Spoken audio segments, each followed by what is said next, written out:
नमस्कार, आप देख रहे हैं आर हिंदुस्तान न्यूज आनंद सक्सेना के साथ। मध्य प्रदेश के जिला कटनी ढीमरखेड़ा से ये खास रिपोर्ट है संवाददाता सत्येंद्र बर्मन की। ढीमरखेड़ा तहसील क्षेत्र में इन दिनों अवैध रेत उत्खनन अपने चरम सीमा पर है। हालात इतने बेकाबू हो चुके हैं कि रेत माफिया खुलेआम दिन रात नदी का सीना चीर रहे हैं, लेकिन माइनिंग विभाग और जिम्मेदार अधिकारियों की चुप्पी ने पूरे मामले पर गंभीर सवाल खड़े कर दिए हैं कि आखिर ये क्यों चुप हैं। ग्राम डाला और धनवाही के बीच बहने वाली दतला नदी अवैध उत्खनन का मुख्य केंद्र बन चुकी है।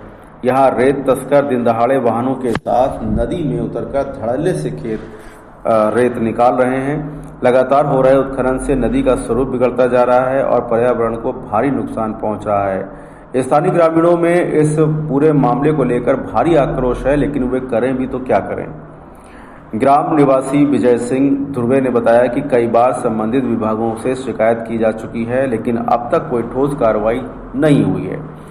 उनका कहना है कि प्रशासन की निष्क्रियता के चलते रेत तस्करों के हौसले बुलंद होते जा रहे हैं। स्थिति यह है कि रेत से भरे वाहन गांव की सड़कों पर बेखौफ होकर दौड़ते रहते हैं। सूत्रों के अनुसार कई बार दबाव पड़ने पर तस्कर सड़क पर ही रेत खाली कर मौके से फरार हो जाते हैं, लेकिन इसके बावजूद किसी प्रकार की सख्त कार्रवाई नहीं की जा रही है। इससे प्रशासन की कार्यप्रणाली पर भी सवाल उठने लगे हैं। ग्रामीणों ने चेतावनी दिया है कि जल्दी यदि कोई अवैध उत्खनन पर रोक नहीं लगाई गई तो वे आंदोलन कर रास्ता अपनाने को मजबूर होंगे।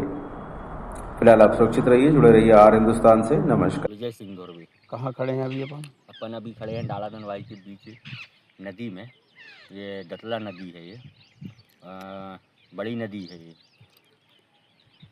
यहाँ से रेत निकल रही है जो दिख रही है, सामने ढेर लगे हैं। इस संबंध में क्या कहना चाहिए? इस संबंध में कहना चाहते हैं कि अवैध उत्खनन हो रहा है, जिसको शासन प्रशासन को भी मालूम है। शासन प्रशासन चुप्पी साधा हुआ है और आए दिन रेत उत्खनन हो रहा है, जिसमें किसी प्रकार से शासन ध्यान नहीं देता, ना उस कार्रवाई करता, जिससे जो ज़्यादा गड्ढे जो हो रहे हैं उससे जीव हानि हो सकती है। तो ऐसे गड्ढे नहीं होना चाहिए, ना अवैध उत्खनन होना चाहिए। अवैध उत्खनन में जल्द से जल्द कार्रवाई होना चाहिए। जो नियम अनुसार है, खदानें लीज हुई हैं, वहाँ से वो निकालें।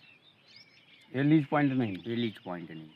नदी के पानी की सतह के क्या हाल चाल है? जो पानी का सतह इस समय लुप्त होता जा रहा है, क्योंकि जो पानी है वो अवैध उत्खनन के कारण गड्ढों में जाता है। गड्ढों से वो लीकेज हो जाता है, ताकि अगर अवैध उत्खनन ना होगा तो बड़ी नदी है, संभवतः पानी बराबर रहेगा। इस भीषण गर्मी में ग्राम के लोग इसी के नदी के सहारे रहते हैं। जब पानी सूख जाता है तो फिर कहाँ से पानी की व्यवस्था करते हैं? पानी की व्यवस्था बिल्कुल अब हैंड पंप है, और खेतों में बोर है तो खेत दूर है।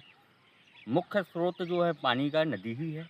और हमारे पूर्वजन इस नदी का पानी भी पीते थे 12 महीना, जब उस समय हैंडपम्प नहीं थे, कुआं थे और नदी का साधन था सिर्फ।